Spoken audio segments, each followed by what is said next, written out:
Bismillahirrahmanirrahim. Assalamualaikum warahmatullahi wabarakatuh. Alhamdulillahirabbil alamin wa bihi nasta'in wa ala umri dunya waddin wassalatu ala asrofil anbiya'i wal mursalin wa ala alihi wa sahbihi ajmain amma ba'du. Yang kami hormati Direktur RSPKU Muhammadiyah Mayong, Ibu Dr. Hajah Titik Sumarni MKM. Yang kami hormati Bapak Haji Muhammad Yusuf SP, dan yang kami hormati Bapak Ibu serta rekan RSPKU Muhammadiyah Mayong. Pertama-tama, marilah kita panjatkan puja dan puji syukur kehadirat Allah Subhanahu wa Ta'ala yang telah melimpahkan rahmat dan nikmatnya sehingga kita bisa berkumpul dalam acara pengajian di bulan Ramadan di RSPKU Muhammadiyah Mayong dalam keadaan sehat tanpa halangan suatu apapun. Tak lupa sholawat serta salam semoga Allah senantiasa mencurahkan kepada junjungan kita Nabi besar Muhammad SAW beserta keluarga dan para sahabatnya, yang mana beliau adalah Nabi membawa syafaat Allah, dan mudah-mudahan kita selaku umatnya mendapatkan syafaatnya pula di yaumul akhir. Amin amin ya rabbal alamin. Hadirin yang kami hormati, sebelum kita memulai rangkaian acara, izinkan saya sebagai pembawa acara membacakan susunan acara yang akan kita lewati pada pagi hari ini. Acara yang pertama, pembukaan. Yang kedua, tausiah dari Bapak Ustadz Dr. Muhammad Mutakin SSY MH. Yang ketiga, tanya jawab. Yang keempat, doa dari Bapak Ustadz Dr. Muhammad Mutakin SSY MH. Yang kelima, penutup. Hadirin yang saya hormati, sebelum kita mulai rangkaian acara pada pagi hari ini, marilah kita awali acara pertama ini dengan membaca basmalah bersama-sama. Bismillah.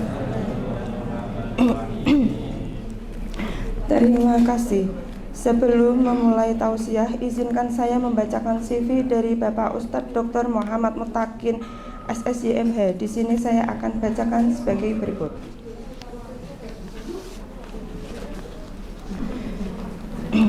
Nama Muhammad Mutakin, tempat tanggal lahir Kudus 5 Juni 1987, alamat Desa Bucu RT 2 RW 4 Kecamatan Kembang Jepara, nomor HP 082 289 26474, riwayat pendidikan S3 Universitas Islam Asy-Syafi'iyah Jakarta, FAI Ilmu Dakwah, S2 Universitas Islam Sultan Agung Semarang, Fakultas Hukum Islam. Yang S1 Universitas Islam Nahdlatul Ulama Jepara, FAI Tarbiyah, S1 Pendidikan Ulama Tarjih Muhammadiyah Yogyakarta Syariah, MA Ma'ahid Kudus, MTS Ma'ahid Kudus, SDN 3 Klumpit Kudus, Pondok Pesantren TPQ dan Madrasah Diniyah Sabilul Huda Kudus. Riwayat pekerjaan, pendidikan AIK dan Agama Universitas Muhammadiyah Kudus 2016 sampai sekarang.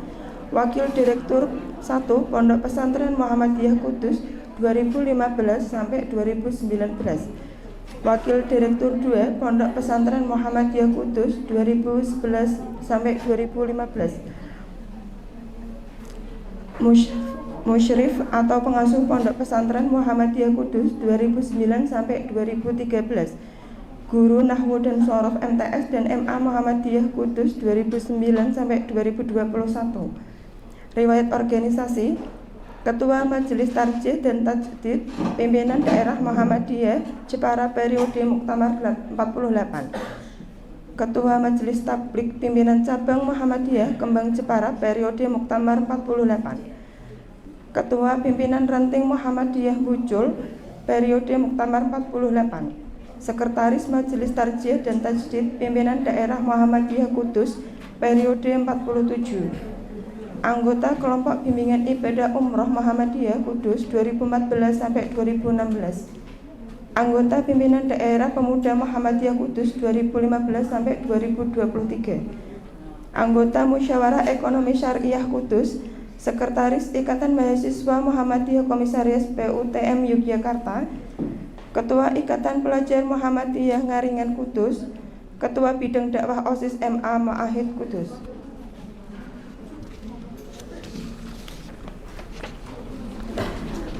Untuk acara selanjutnya adalah tausiah yang akan disampaikan oleh Bapak Ustadz Dr. Muhammad Muttaqin SSY MH dengan tema penguatan keluarga sebagai banteng akidah. Waktu dan tempat kami persilahkan.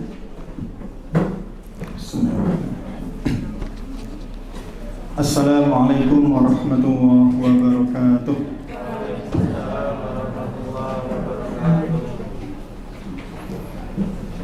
Innal hamdalillah nahmaduhu wa nasta'inuhu wa nastaghfiruh wa na'udzu billahi min shururi anfusina wa sayyiati a'malina.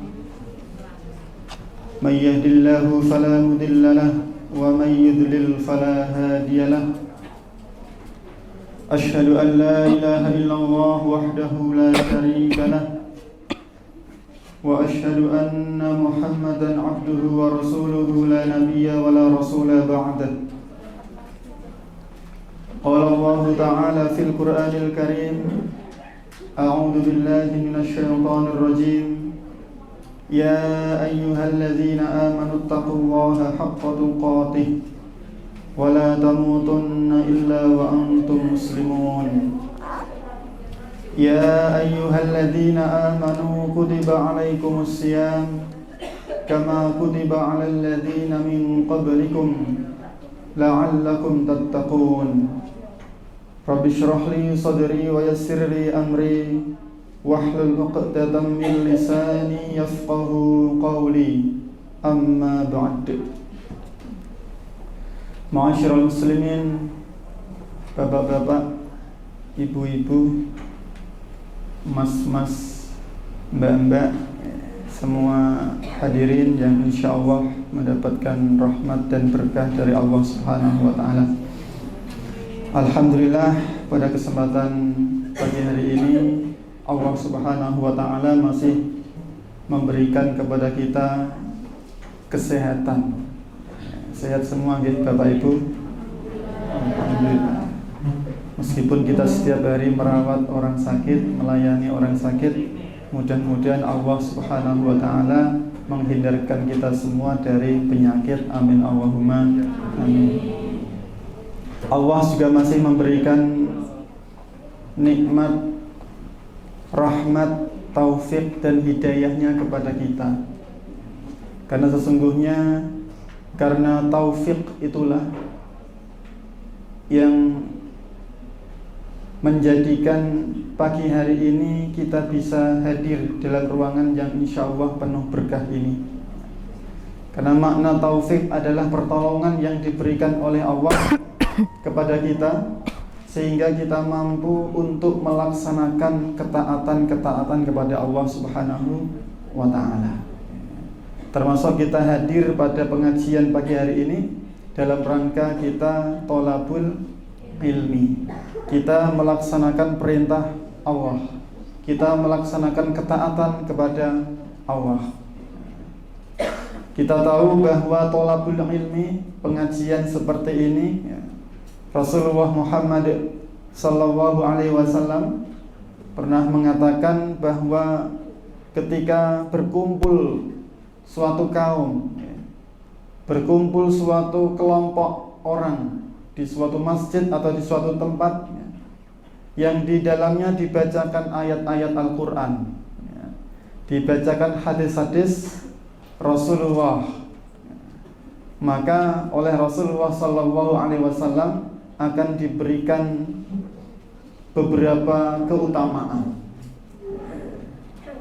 Mastama'a qaumun fi baitin min buyutillah yatsluna kitaballahi wa yatadarasunahu illa nazalat alaihimus sakinah.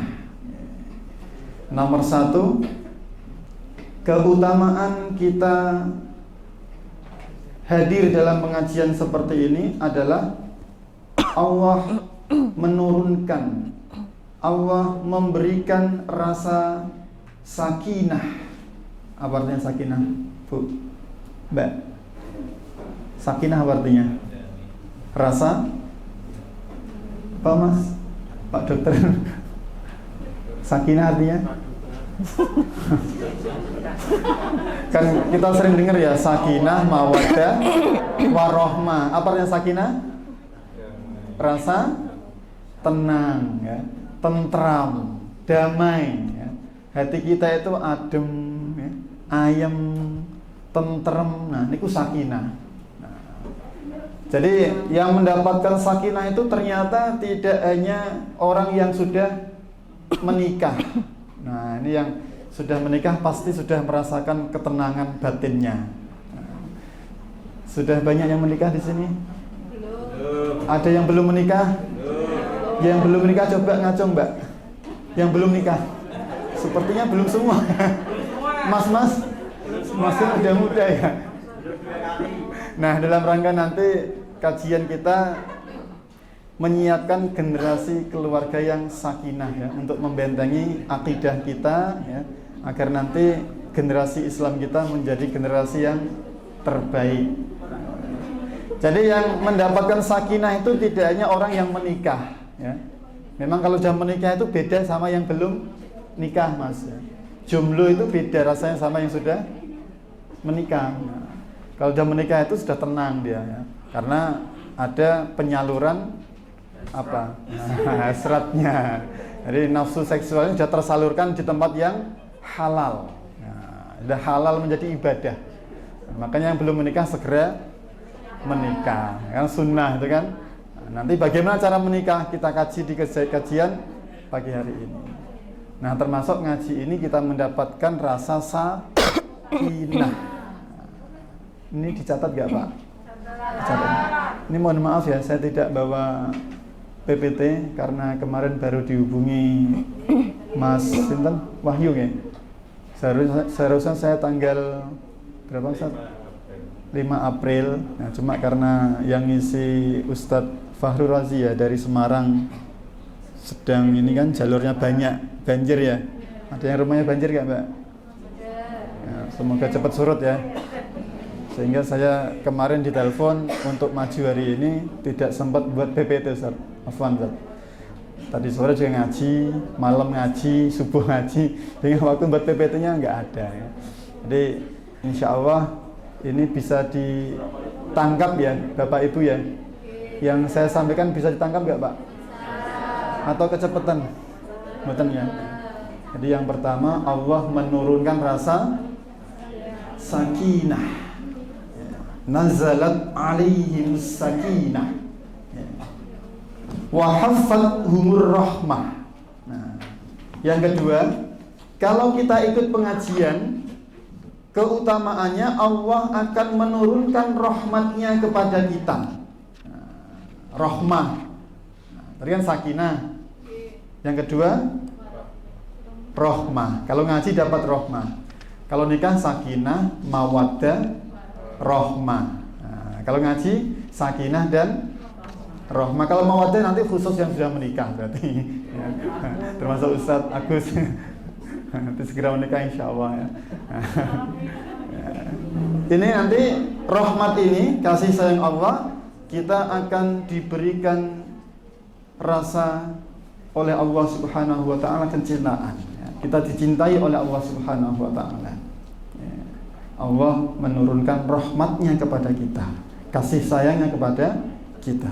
Sehingga kalau kita sudah dikasih sayangi oleh Allah, dicintai oleh Allah, kita mau mohon apapun kepada Allah, insya Allah akan diijabahi. Nah, ibaratnya kita senang dengan calon kita kan, nah, kita cinta dengan calon kita. Kalau calon kita minta sesuatu kan biasanya kita kasih nggak, Mas? Kita kasih, Mas saya pengen jajan bakso. Nah, kira-kira Masnya mau nggak traktir bakso? Poso-poso ya, poso-poso bakso. Nanti ngabuburit. Nah, kalau kita sudah cinta sama orang, biasanya apa yang dia minta akan kita kasih. Sama ketika Allah sudah cinta kepada kita, apapun yang kita minta, insya Allah Allah akan mengijabahi doa-doa kita. Kemudian yang ketiga, kecepatan nggak? Enggak ya. Yang ketiga, Haffathumul malaikah. Kita didoakan oleh banyak malaikat Allah. Jadi hakikatnya Bapak Ibu rahimakumullah, kita kumpul di aula ini banyak malaikat yang di ruangan ini. Percaya nggak Pak? Percaya Ibu? Mana kok nggak kelihatan Pak? Nggak kelihatan ya.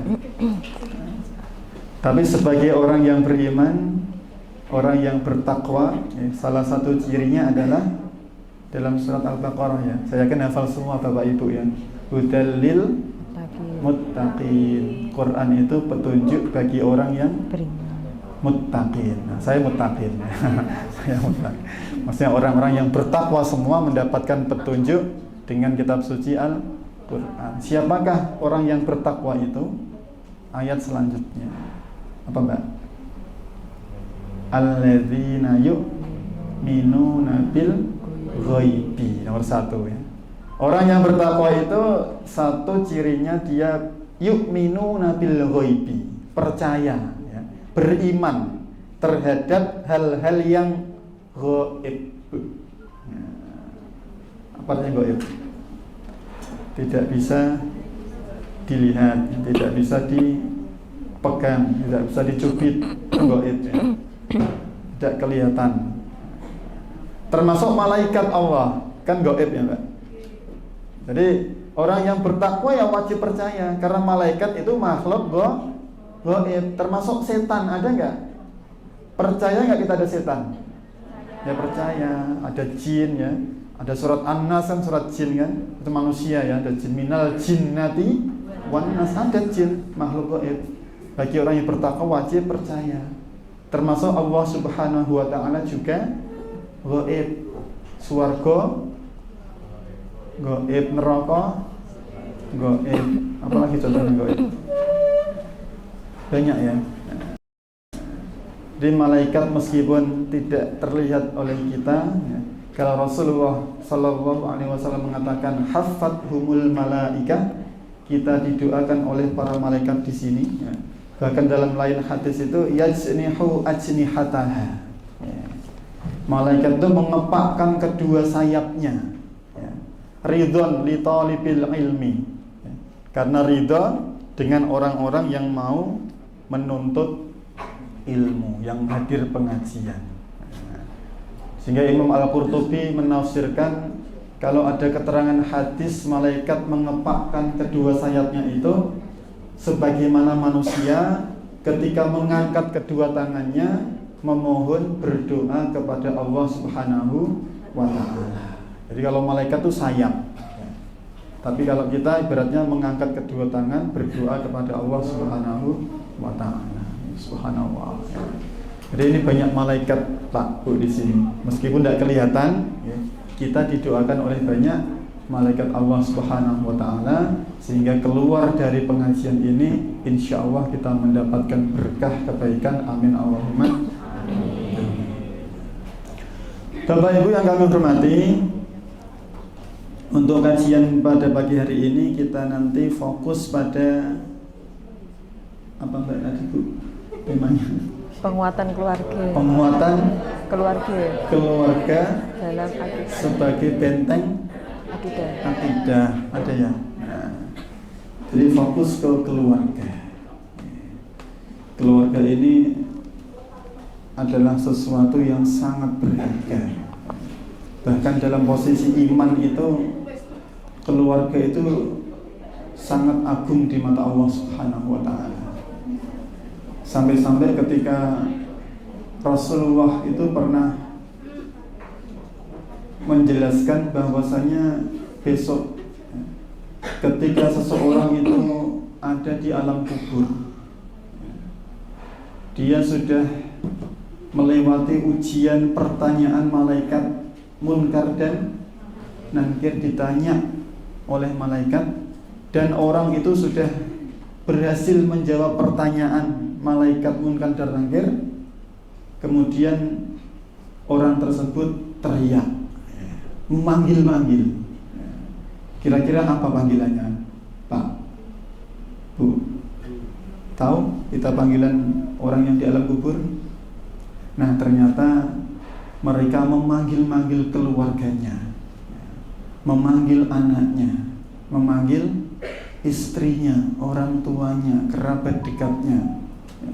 Kemudian dia mengatakan, berdoa kepada Allah, ya Rabbi, ya, wahai Tuhanku, aqimis sa'ah, tolong segera datangkan hari kiamat, hatta arji'a ila ahli, sehingga saya itu bisa segera bertemu dengan keluargaku. Sampai seperti itu ya. Jadi yang namanya keluarga, anak, istri, bapak, ibu, ya, saudara, famili, ya, kerabat dekat itu sesuatu yang agung ya. Di dalam iman, keimanan, ya, akidah kita juga meyakini keluarga ini nanti tidak akan bisa terlupakan ya. Memori kita tidak akan bisa terlupakan meskipun kita sudah melewati sakaratul maut ya. Kita sudah meninggal dunia, kita sudah di alam kubur, sampai terus akan ingat dengan keluarga. Nah, sehingga Bapak Ibu rahimakumullah ya, disinilah pentingnya ya, kita membangun keluarga yang nanti unggul ya. Sakinah, apa artinya sakinah tadi? Tenang, mawaddah, penuh kasih sayang, cinta, warahmah, kasih sayang. Nah, inilah yang nanti kita persiapkan ya, mulai dari menentukan calon pasangan kita ya. Dalam Islam tentunya sudah diatur. Kita tahu agama Islam itu agama yang sangat sempurna ya. Dia mengurusi masalah yang paling kecil sampai masalah yang paling besar diatur oleh agama Islam. Yang paling besar masalah pemerintahan, Islam sudah mengatur. Bahkan masalah yang kelihatannya sepele, apa enggak contohnya? Kelihatannya kecil tapi diatur oleh Islam itu apa? Masuk kamar mandi saja diatur enggak? Mendahulukan kaki kiri dengan berdoa lagi ya. Keluar kaki kanan, ada doanya lagi kan. Kita diajari ketika sekolah di TPQ ya dulu ya, di SD, di MI ya. Kita mau ma'am diajari dengan tangan kanan berdoa, Allahumma barik lana fima rozak wa qina adzab. Diajari adab, bahkan kelihatannya sepele ya. Ketika malam pengantin, malam tahun baru, malam apa itu, ketika nikah itu malam pertama, itu pun diatur oleh Islam. Kelihatannya sepele ya. Suami istri mau kumpul ya, mau melakukan hubungan seksual kok diatur barang kan. Ada doanya lagi ya, ada adabnya lagi, kesuwen apa orang kober kan. Ini adab ya. Ada doanya simple. Saya yakin kalian hafal semua ya Pak ya. Hafal semua Mbak? Nah nanti dipelajari ya. Ada doanya simple, nggak ada 1 menit bacanya ya. Bahkan setengah menit saja, nggak ada ya. Nah, ini juga adab agar nanti ketika kita berhubungan suami istri nanti tidak diganggu oleh setan. Allahumma jannibnas syaitan, ya Allah jauhkanlah kami dari setan, wa jannibis syaitani ma rozaqtana. Titik. Nah, berapa menit tadi? Nggak ada 1 menit kan? Nah, hanya berapa detik itu doanya. Ya Allah jauhkanlah kami dari setan dan jauhkan setan dari yang nanti Engkau anugerahkan kepada kami berupa apa? Anak. Nah, anak kita tidak diganggu oleh setan. Ini dalam Islam seperti itu. Sehingga nanti jangan heran kalau ada anak yang biasanya nakal sekali ya, disuruh ini nggak mau, suruh itu nggak mau ya, 2 blekepol ya, diatur, nggak mau, orang tuanya dipisoi ya, dikeperui. Nah ini mungkin kalau diruntut dari aspek akidah syariah itu mungkin ya, mungkin dulu ketika bapak ibunya membuat ya, memproses itu tidak berdoa. sehingga dia diganggu oleh setan, karakter setan masuk ke anaknya. Nah ini sehingga Islam mengaturnya. Bagaimana generasi kita biar baik, dalam proses itu pun diatur oleh Islam, termasuk dalam hal pernikahan. Jadi memang keluarga ini sangat penting. Bahkan nanti di surga itu, Bapak Ibu rahimahullah, Allah Subhanahu wa ta'ala itu menyebutkan di surga tidak ada yang jomblo. Di surga itu tidak ada yang jomblo, semuanya akan mendapatkan pasangan. Walahum fiha azwajum mutahharah wa hum fiha khalidun. Mereka penghuni surga itu besok di surga akan berpasang-pasangan. Dan salah satu pasangan yang didambakan itu ya ketika keluarganya di dunia itu besok di sana berubah jadi cantik, mutahharatun, selalu suci. Kalau bahasa suci ya diterjemahkan apa? Selalu virgin. Nah, kalau perempuan ya. Jadi setelah dikumpuli kembali lagi perawan lagi itu di surga. Jadi tidak ada yang jomblo. Nah, sehingga mas-mas yang masih jomblo, mbak-mbak yang masih jomblo segera menikah. Tapi kalau di surga insya Allah besok semuanya mendapatkan pasangan yang jomblo ya. Walahum fiha azwajum mutahharatu wa hum fiha khalidun. Sehingga dalam berkeluarga ada doa yang dianjurkan oleh Nabi ya, diambil dari Al-Quran surat Al-Furqan. Nah, ini ditulis Mbak kalau ini. Doa untuk kebaikan keluarga kita, benteng keimanan keluarga kita. Surat Al-Furqan ayat berapa? 74. Yang bawa HP boleh dibuka, tapi bukan buka WA-nya, buka aplikasi Al-Quran. Rabbana hab lana min azwajina wa dzurriyyatina qurrata a'yun waj'alna lil muttaqina imama. Sampun hafal sedaya nggih? Bapak Ibu hafal sedaya nggih? Monggo sareng-sareng. Rabbana hab lana min azwajina wa dzurriyyatina qurrata a'yun waj'alna lil muttaqina imama. Rabbana ya Allah ya Tuhan kami, hab lana, anugerahkanlah kepada kami, min azwajina, dari apa azwaj? Pasangan-pasangan kami, istri-istri kami, suami-suami kami, wa dzurriyyatina, dan dari anak-anak keturunan kami, qurrata a'yun. Apa artinya? Qurrata a'yun, penyejuk mata ya, kalau di terjemahan Kemenak ya, Depak itu Quran penyejuk mata.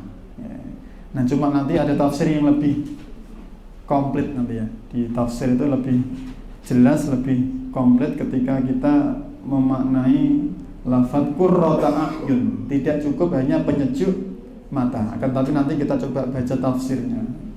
Waja'alna, dan jadikanlah kami, lil muttaqina imama, menjadi imam bagi orang-orang yang bertakwa. Jadi dalam ayat ini Bapak Ibu rahimahullah ada 3 permintaan kita yang kita baca setiap selesai sholat. Ada 3 permohonan kita kepada Allah Subhanahu wa ta'ala. Yang pertama adalah hab lana min azwajina, kita meminta kepada Allah pasangan suami atau istri yang qurrata a'yun. Jadi nomor 1 memohon pasangan yang qurrata a'yun. Dicatat ya Bapak Ibu ya. memohon pasangan yang qurrata a'yun. Yang mas-mas mohon istri yang qurrata a'yun, yang mbak-mbak mohon suami yang qurrata a'yun. Yang kedua, memohon kepada Allah anak-anak yang qurrata a'yun. Memohon kepada Allah anak-anak atau keturunan yang qurrata a'yun. Dan yang ketiga, ini juga sangat agung, sangat istimewa, kita memohon kepada Allah menjadi orang-orang yang bisa memimpin orang yang bertakwa, menjadi pemimpin orang yang bertakwa. Nomor 3, menjadi pemimpin orang yang bertakwa.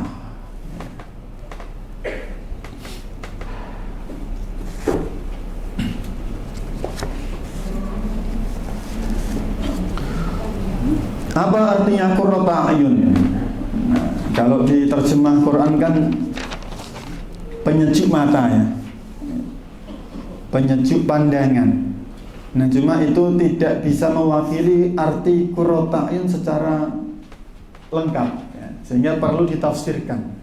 Ya Allah, jadikanlah istri kami, suami kami, pasangan kami, anak kami qurrata a'yun. Apa arti qurrata a'yun? Tidak hanya penyejuk mata, akan tapi qurrata a'yun itu artinya ya, ketika dikaitkan dengan bahasa qurrah, artinya apa Ustaz?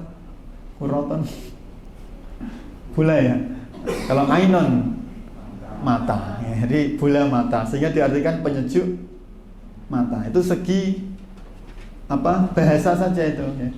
Tapi kalau ada yang menafsirkan maksud dari qurrata a'yun itu ibaratnya seperti kita tahu onta ya, pernah lihat onta ya Mbak ya? Di Bonbin ya. Onta itu dalam ayat disebutkan afala yanzuruna ilal ibili kaifa khuliqat ya. Apakah kalian tidak memperhatikan bagaimana unta diciptakan oleh Allah Subhanahu wa ta'ala? Ternyata dalam anatomi onta itu terdapat dia punya mata, kedua mata, yang meskipun dia berjalan di gurun pasir, di sana banyak badai ya, banyak angin lisus yang membawa pasir-pasir yang berhamburan, akan tetapi onta itu masih tetap tenang berjalan. Nah, mata onta tidak kelilipan. Indonesia apa kelilipan? Ada nggak Mas? Kelilipan. Ada kelilipan. Nah, ini memang nggak ada kayaknya ya. Jadi yang ada bahasa-bahasa yang memang Jawa itu tidak bisa di Indonesiakan ya. Kelilipan. Onta tidak kelilipan dan tetap tenang berjalan di gurun pasir yang meskipun derai oleh pasir badai itu ya, badai penuh pasir yang berterbangan, tapi ternyata dalam mata onta ini ada selaput ya, atau bulu-bulu mata yang melindungi kedua mata onta, sehingga dia tidak terkena pasir-pasir yang berhamburan. Nah, ini gambaran ketenangan itu seperti itu ya. Dia tetap tenang berjalan, berlari meskipun banyak badai pasir lagi. Sama ketika kita di rumah berkeluarga ya, kita mendapatkan badai permasalahan apapun, ketika kita kembali ke rumah kita masuk ke rumah kita, ketemu dengan istri kita akan tetap mendapatkan ketenangan. Permasalahan apapun yang ada di kantor, yang ada di rumah sakit misalkan, kita pulang ke rumah ketemu anak kita kan, anak kita lari ya, ayah, ibu, ya, umi, mae, pae kan gitu kan. Nah, kita gendong dia. Itu ada rasa tersendiri yang bisa kita rasakan mendapatkan qurrata a'yun. Nah, masalah sebesar apapun di luar, badai apapun di luar, kita masuk ke dalam keluarga kita, ketemu istri kita, langsung rasa kita menjadi tenang, sakinah tadi ya, mawaddah wa rahmah. Itu makna dari qurrata a'yun. Jadi keindahan, ketenangan yang bisa menghilangkan semua permasalahan kehidupan. Badai rumah tangga sebesar apapun ketika sudah bertemu dengan anak istri nanti akan menjadi tadi ya, tenang, sejuk. Nah, ini makna dari qurrata a'yun. Bisa ditangkap Pak? Bisa ditangkap Bu? Atau kecepatan ya kalau ditulis ya. Qurrata a'yun ya. Sehingga yang pertama kali Bapak Ibu rahimakumullah, untuk menggapai keluarga yang kuat ya, punya benteng yang kokoh ya, ini harus dimulai dari pernikahan yang benar ya. Sehingga kita butuhkan untuk manajemen pernikahan yang benar ya, karena pernikahan ini bukan hal yang main-main ya. Pernikahan itu suatu hal yang sakral dalam agama ya. Karena di sana ada proses akdun nikah yang menghalalkan antara laki-laki dan perempuan yang sebelumnya haram berkumpul bisa menjadi halal berkumpul. Nah, ini pernikahan. Sehingga Bapak Ibu rahimakumullah, pernikahan ini hal yang indah sebenarnya, sangat indah ya. Jadi semua orang itu pasti senang nikah ya kan. Kalau tidak senang malah justru tidak normal ya kan. Pernikahan itu yang indah ya. Ibaratnya bagaikan bunga mawar yang mekar. Tapi ingat ya, bunga mawar itu pasti ada duri di tangkai-tangkainya. Kalau kita tidak hati-hati bisa terkena durinya ya. Atau pernikahan itu mungkin kita ibaratkan indah seperti lautan ya, kan indah. Kita di pantai kan suka selfie-selfie ya, mbak-mbak itu di pantai itu lompat-lompat ya, main air, selfie-selfie, foto dong. Nah, berkali-kali foto diambil yang terbaik yang mana, buat status Facebook, WA, IG, semuanya dibuat statusnya. Indah di pantai. Nah, warnanya biru, ombaknya bagus di pantai ya. Sehingga pernikahan itu indahnya seperti itu. Cuma perlu kita ketahui ya, semakin kita ke dalam laut ya, mengarungi bahtera kan, mengarungi kapal ya, ke laut kan indah awalnya. Tapi ketahuilah di dalam laut yang semakin dalam, semakin lama kita berkeluarga itu tentunya ada ombak yang menghadang semakin besar ya. Apalagi dalamnya laut itu kita tidak tahu ada batu karang yang berbahaya, bisa membahayakan kapal ya. Bahkan Titanic yang secanggih itu kan, sebesar itu, dia bisa hancur karena batu karang yang ada di lautan. Nah, tahu kan film Titanic itu kan? Sehingga dalam kita mengarungi bahtera rumah tangga, mungkin awalnya indah ya, baru menikah apalagi senang-senangnya kan, di pantai kan kita kecek berdua ya, honeymoon berdua ya kan, ke hotel berdua, indah sekali itu nikah memang ya. Itu penuh dengan keindahan kalau kita mau menikah itu.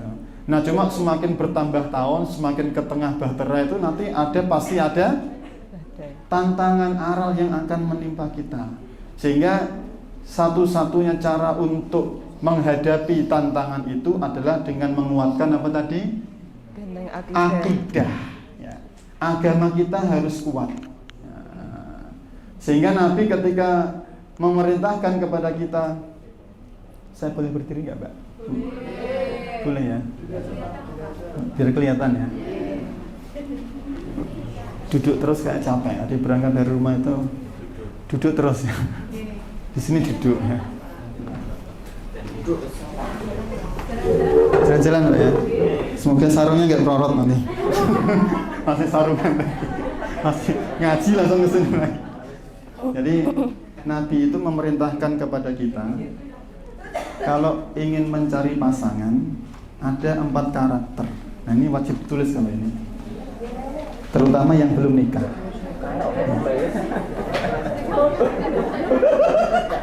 Sudah nikah Pak? Udah, alhamdulillah. Belum 2 kali Pak ya? Sudah nikah Ustaz? Mas? Alhamdulillah semua. Baru lah ya? Udah lama? Udah lama. Yang belum nikah siapa? Kamu sih. Jadi Rasul mengatakan tungkahul mar'atu li arba'in. Kalau tulis Arab bisa nggak Mbak? Nggak bisa. Bisa ya? Yang dari MTS, aliyah bisa ya. Dari pesantren apalagi? TPQ. Mana TPQ ya bisa mesti. Apalagi diniyah Mbak ya. Lulus diniyah di wisuda pintar sekali itu ya. Pegon juga bisa Mbak ya. Jadi, wanita dinikahi itu karena 4 perkara. Jadi mas-mas kalau nikah, milih calon tuh pilih 4 ini.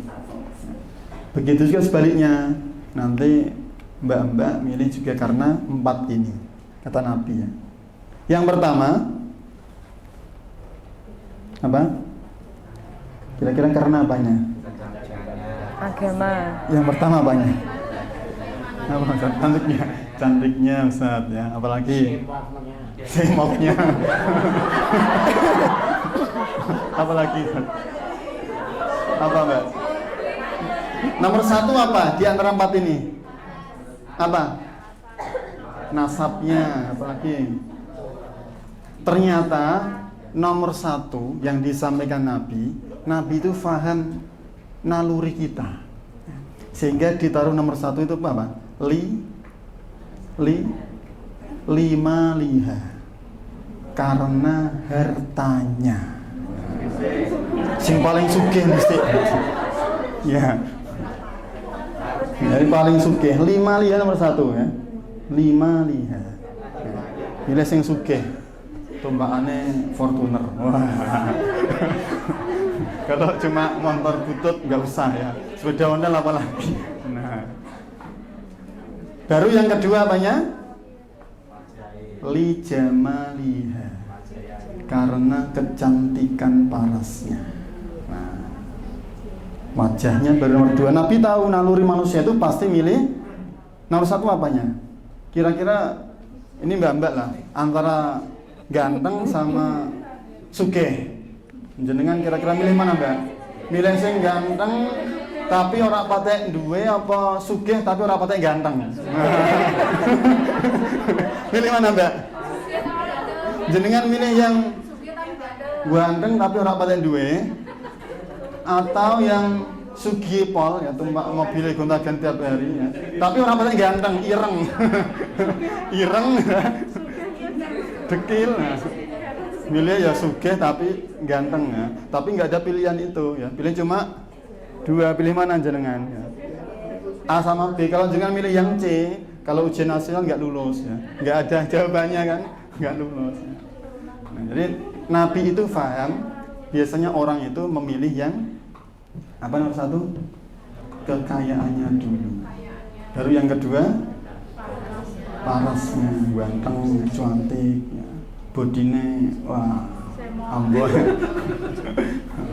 six pack ya. Nah, yang ketiga apa?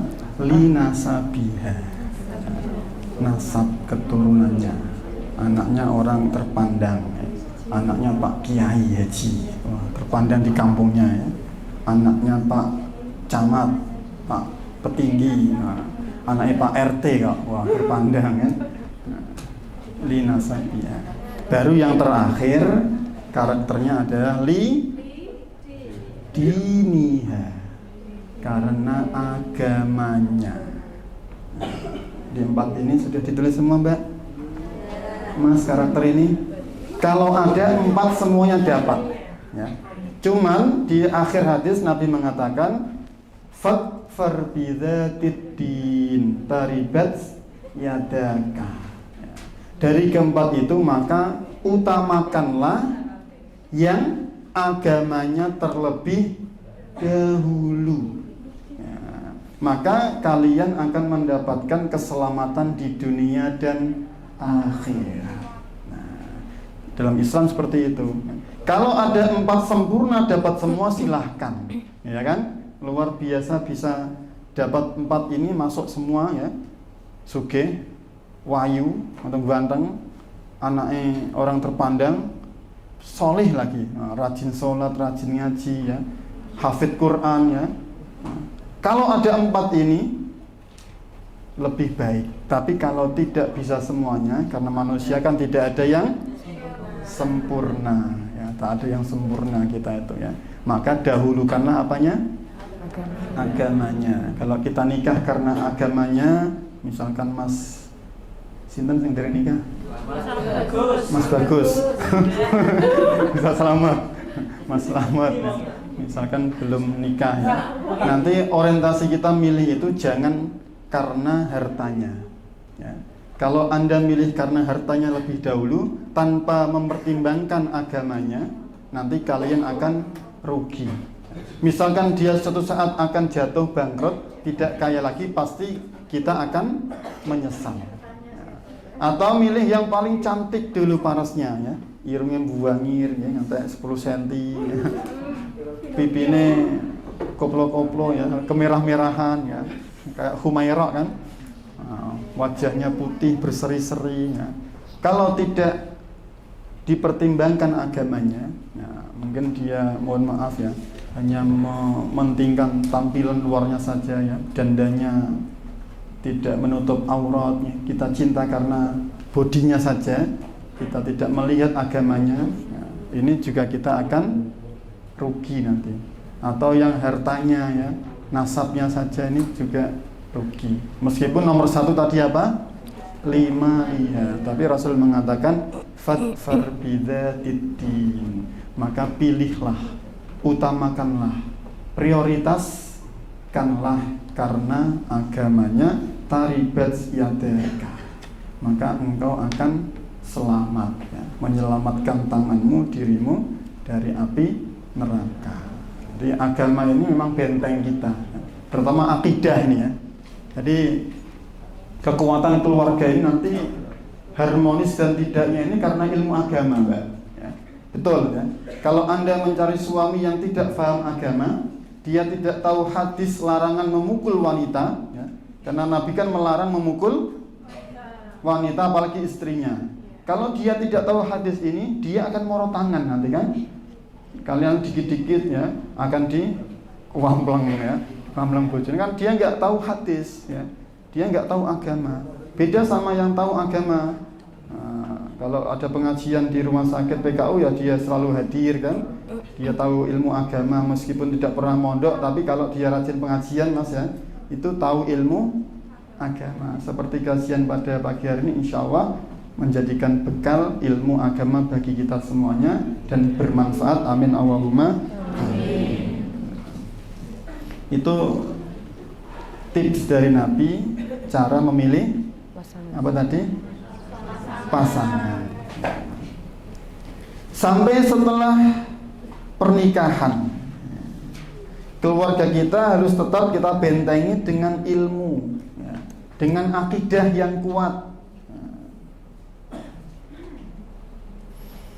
Dan ini dibutuhkan apa ya?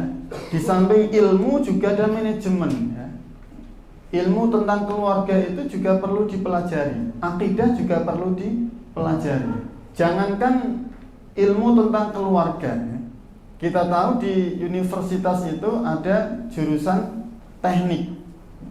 Teknik itu yang diurusi apa? Biasanya mesin kan? Atau mesin lah, teknik mesin. Di SMK juga ada jurusan otomotif atau apa sekarang namanya?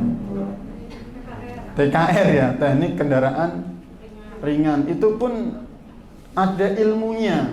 Bahkan harus sekolah SMK sampai berapa tahun? 3 tahun. Harus kuliah lagi jurusan teknik mesin 3 tahun lagi. Berapa tahun? S1 itu 4 tahun ya. Butuh waktu 7 tahun mulai SMK sampai kuliah S1. Itu mengurusi mesin saja butuh 7 tahun itu.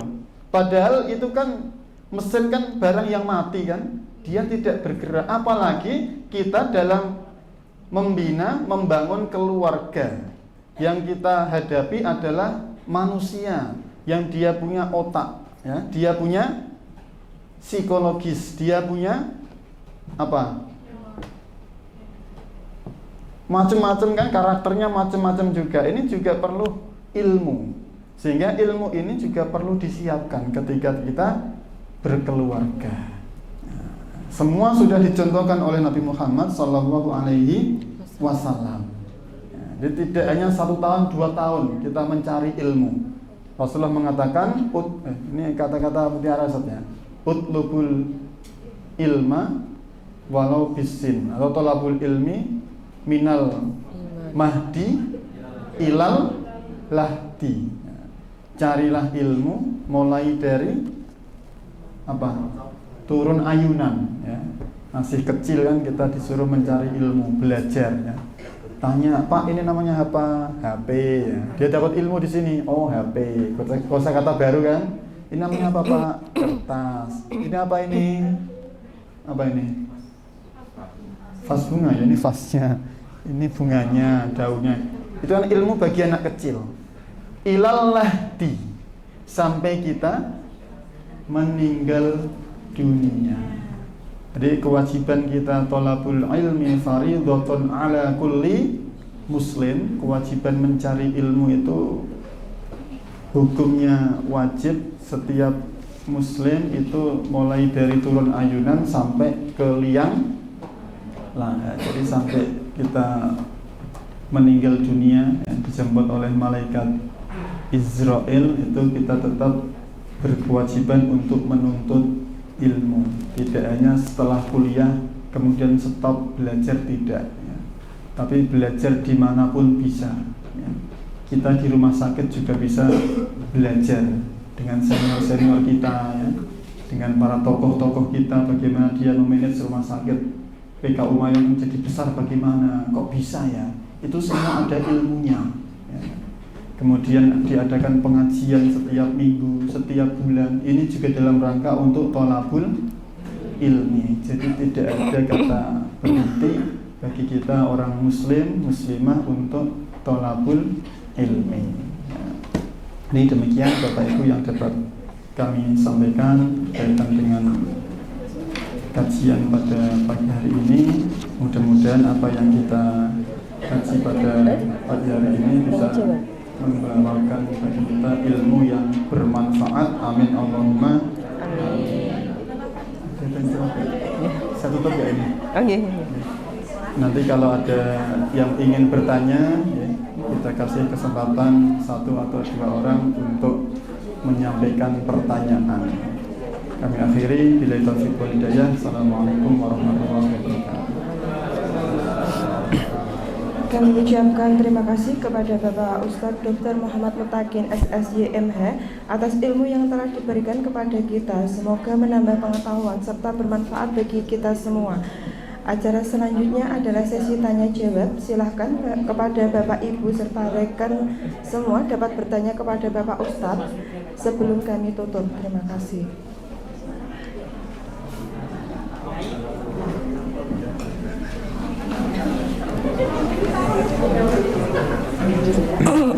Assalamualaikum warahmatullahi wabarakatuh. Waalaikumsalam warahmatullahi wabarakatuh. Ustaz, saya kenalan dulu, saya Fikri. Saya di sini sebagai kepala gigi di Polri Rawat Jaya. Saya sekarang alhamdulillah sudah menjadi seorang suami. Saya juga sudah menjadi seorang ayah, dan saya juga masih sebagai seorang anak. Saya di sini mau meminta nasihat Ustaz sama Tuhannya, karena sebagai seorang suami dan sebagai seorang ayah itu tugasnya sangat berat sekali. Bahkan di dalam Al-Quran juga sudah dijelaskan. Dan juga sebagai seorang anak itu masih bertanggung jawab sebagai kepada orang tuanya. Orang tua saya masih hidup semua, alhamdulillah. Mohon nasihatnya Ustaz bagi saya dan teman-teman sini agar tetap kuat buat menjalani menjalani sebagai seorang anak dan seorang suami dan seorang ayah Ustaz. Terima kasih Ustaz. Assalamualaikum warahmatullahi wabarakatuh. Waalaikumsalam warahmatullahi wabarakatuh.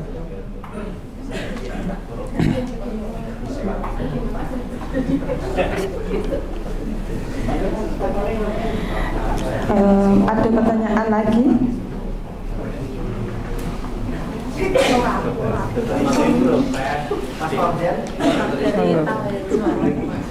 Assalamualaikum warahmatullahi wabarakatuh. Nama saya Ilmi. Bertanya tadi kalau para pria mencari pendamping itu kan ada beberapa syarat itu, cantik, kaya, nasabnya, dan agamanya. Bagi orang atau cewek-cewek yang wajahnya kurang bagus, terus sudah tidak bagus, sudah tidak cantik, orang tidak punya, nasabnya juga, terus nasibnya gimana Pak?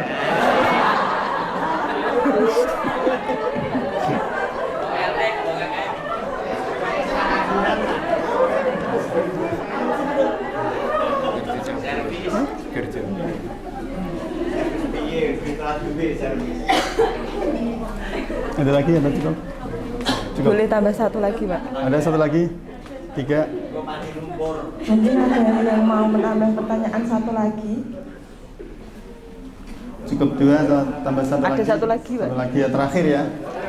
Terakhir. Nanti kalau penasaran mau tanya bisa WA saja ya. Insya Allah. Kalau WA malah lebih lengkap nanti. Boleh curhat nanti. Boleh curhat. Curhat dong, Ma. Assalamualaikum warahmatullahi wabarakatuh. Assalamualaikum. Ustaz, ini kebetulan kan hari Ramadan ya. Saya mau bertanya, biasanya ini kan untuk laki-laki kadang kan berubah nggak puasa, kadang-kadang. Apakah dosa suami? Apakah dosa suami itu bisa dibagi sama istrinya, Ustaz? Soalnya ini kan yang membuat dosa kan suami, apakah ditanggung sama istrinya juga, Ustaz? Assalamualaikum warahmatullahi wabarakatuh. Oke, terima kasih. Langsung tuh. Baik. Sepertinya menarik ya ngaji kita pada pagi hari ini. Pertanyaannya bagus-bagus dari Bapak Fikri ya. Bapak Fikri dari Ibu Sinten, Bu Ilmi. Mana Bu Ilmi? Bu Ilmi dari Ibu Sinten? Bu Silvana ya. Pertanyaannya insya Allah nanti pertanyaan insya Allah bermanfaat ya. Bagaimana nasihat sebagai seorang suami, Mas ya, sekaligus sebagai anak ya, yang masih punya orang tua ya. Dalam konsep Islam memang ada kewajiban birrul walidain, berbakti kepada kedua orang tua. Kita meskipun sudah menjadi orang tua, saya orang tua, anak saya sudah berapa? 4. Betul lah. Tahunan jenengan. Asal nebak ya. Anak saya 4. Alhamdulillah cowok semua. Nanti coba lagi. Istri saya alhamdulillah baru 1. Dan insya Allah 1 saja ya. Jadi meskipun kita sudah menjadi orang tua, kalau kita masih punya orang tua, tetap kita kewajiban berbakti. Inilah indahnya Islam. Yang di barat tidak ada ya. Kalau di barat itu tidak ada konsep birrul walidain.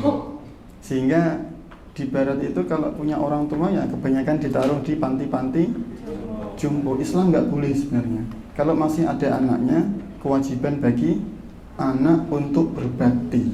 Karena orang tua itulah nanti yang akan memasukkan kita ke dalam surganya. Meskipun kadang ujian kita berat, Mbak ya. Suatu saat mungkin kita dapat ujian, Bapak Ibu kita sakit, ya kan? Atau sakitnya berkepanjangan, atau bahkan diamben bertahun-tahun ya, pipis di kasur, BAB di kasur. Ini kan ujian bagi anak kan.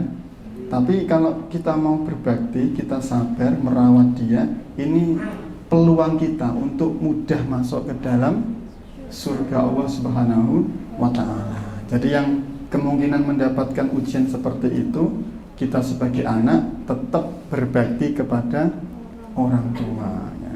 Tidak kok malah dipisah-pisah ya. Meskipun terkadang memang nggak sabar Mas ya, misah-misah jengkel, kok pesing uyah terus ngomong terus ya, dipisahi bapak ibunya ya. Tapi kita harus tetap bisa mengontrol perkataan kita, emosi kita. Kalau jengkel teriak-teriak ke sawah aja Bu ya, Mas ya. Jangan diluapkan kepada orang tua kita. Nah, itu kewajiban birrul walidain. Dan sama anak kita sebagai ayah, kita sebagai ibu juga memberikan contoh yang terbaik kepada anak-anak kita. Kita memerintahkan sholat juga kita harus sholat. Nang, ayo ke masjid. Ono ke masjid. Nah, kita memerintahkan kita, tapi bapaknya itu saya rokok ya, celonan pendek, yang udah tudut, yang harap mangan. Bagaimana anak kita mau sholat ke masjid kalau kita tidak pergi ke masjid? Nah, di qudwah, kita jadi qudwah atau uswah ya, uswatun hasanah. Nonton nggih Pak Fikri ya. Yang kedua siapa? Bu Ilmi. Ilmi apa tadi? Nasib yang enggak ganteng, enggak cantik gimana? Kita tidak usah khawatir ya. Sesungguhnya Allah menciptakan manusia itu dengan penciptaan yang terbaik. Apa ayatnya? Maksud juz amma itu kan ada. Apa? Surat Laqad khalaqnal insana fi ahsani taqwim. Laqad khalaqna, dan sungguh kami menciptakan manusia. Kami ini siapa? Maksudnya Allah ya. Allah menciptakan manusia fi ahsani taqwim, dalam bentuk yang paling bagus di antara makhluk-makhluknya, di antara saudara kita yang di kebun binatang itu kan. Coba jenengan selfie ya. Pernah Mbak kebun bin selfie sama gajah ya, sama monyet ya, sama apa kuda nil ya. Kira-kira jenengan sama mereka bagus mana? Tentunya bagus kita lebih sempurna dari makhluk yang lainnya ya. Meskipun terkadang ada yang kelihatan cantik sekali ya, tapi cantik dalamnya, luarnya belum tentu cantik dalamnya. Makanya Nabi itu memerintahkan kalau cari pasangan itu jangan cantiknya saja, tapi inter beauty-nya juga perlu, cantik dalamnya. Nah, kalau kita tidak cantik luarnya, minimal jika kita punya kecantikan akhlak kita, ketampanan akhlak kita. Nah, dan selera orang kan macam-macam Bu kan. Belum tentu ya semuanya suka yang putih, belum tentu. Mungkin ada yang tertarik dengan yang gemuk juga ada ya. Ada yang hidungnya rada pesek, tapi selera orang ada seperti itu kan. Ini Allah Maha Adil ya. Pasti ada hikmah di balik itu semua. Karena setiap orang itu pasti punya kelebihan masing-masing. Tinggal kita menggunakan kelebihan itu untuk kebaikan-kebaikan, nanti Allah juga insya Allah akan memberikan yang terbaik untuk kita. Nah, jangan khawatir nanti, wah kurang untuk jodoh piye, tak laku-laku piye nanti, kayak wali ya, tak laku-laku. Nah, tapi tetap kita usaha ya, usaha sama doa. Nah ini ya, jadi antara ikhtiar itu usaha. Kalau doa minta kepada Allah, tawakal, ya kan? Antara ikhtiar sama tawakal ini nggak boleh dipisah ya. Ikhtiar kan usaha keras kan, usaha semaksimal mungkin ikhtiar namanya. Kalau tawakal apa? Pasrah, memohonkan kepada Allah dan menyerahkan semua hasilnya kepada Allah Subhanahu wa Ta'ala. Insya Allah apa yang kita dapat kalau sudah ikhtiar tawakal, itulah yang terbaik untuk kita semua. Nonton ya Bu, sinten mau? Bu Ilmi. Yang terakhir Ibu Silvana. Laki-laki itu biasanya Rada blubu akhirnya Bu. Atau sebaliknya Mas? Yang blubu itu laki atau perempuan?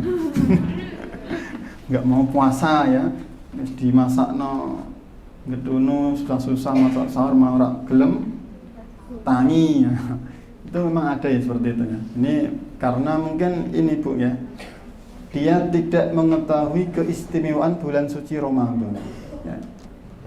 Jadi dia tahu istimewa Ramadan itu kalau dia mau ngaji ya.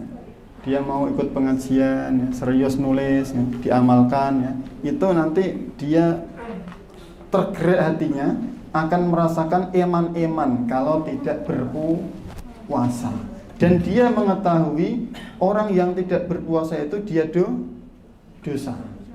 Lalu bagaimana Pak kalau suaminya itu tidak mau puasa, apakah istri juga berdosa? Nah, sekarang pertanyaan gitu Bu tadi ya, istri ikut berdosa atau tidak? Nah, selama istri sudah mengingatkan ya, kewajiban kita kan tawasaubil haq, tawasaubis sober, tawasaubil marhamah. Ada 3 ya.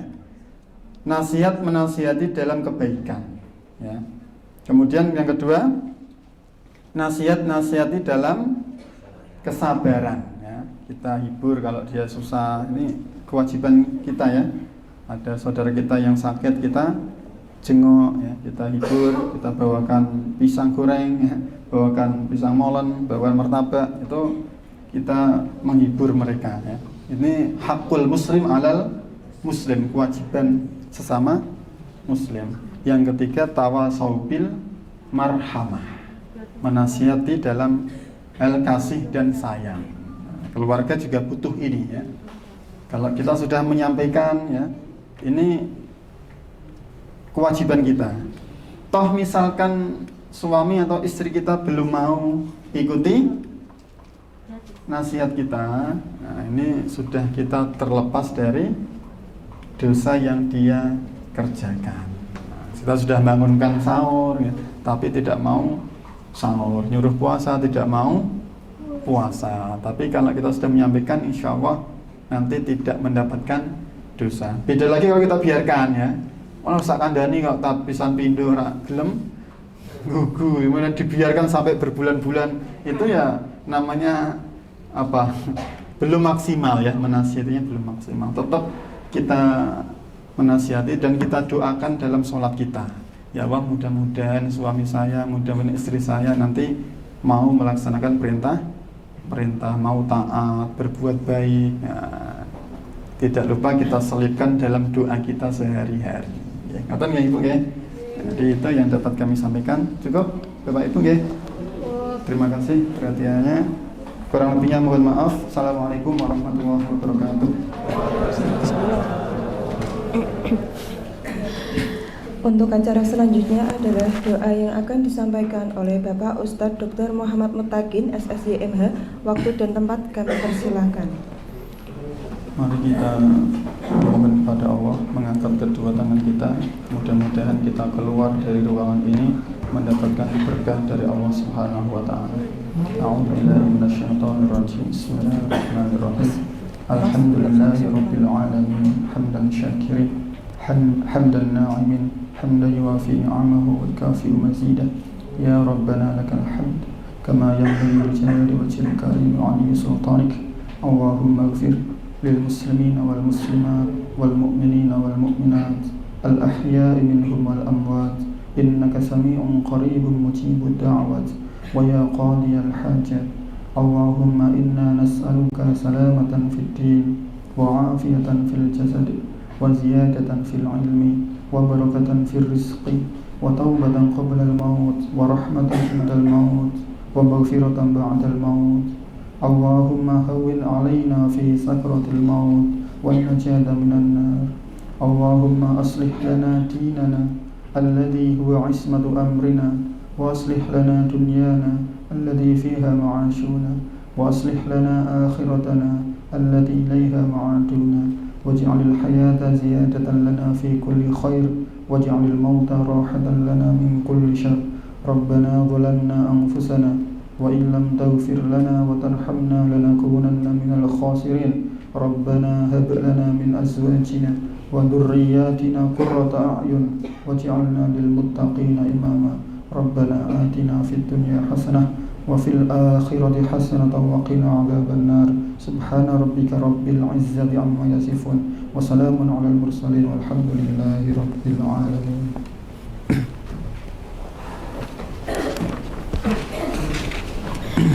Hadirin yang kami hormati, demikianlah rangkaian acara pengajian di bulan Ramadan pada pagi hari ini.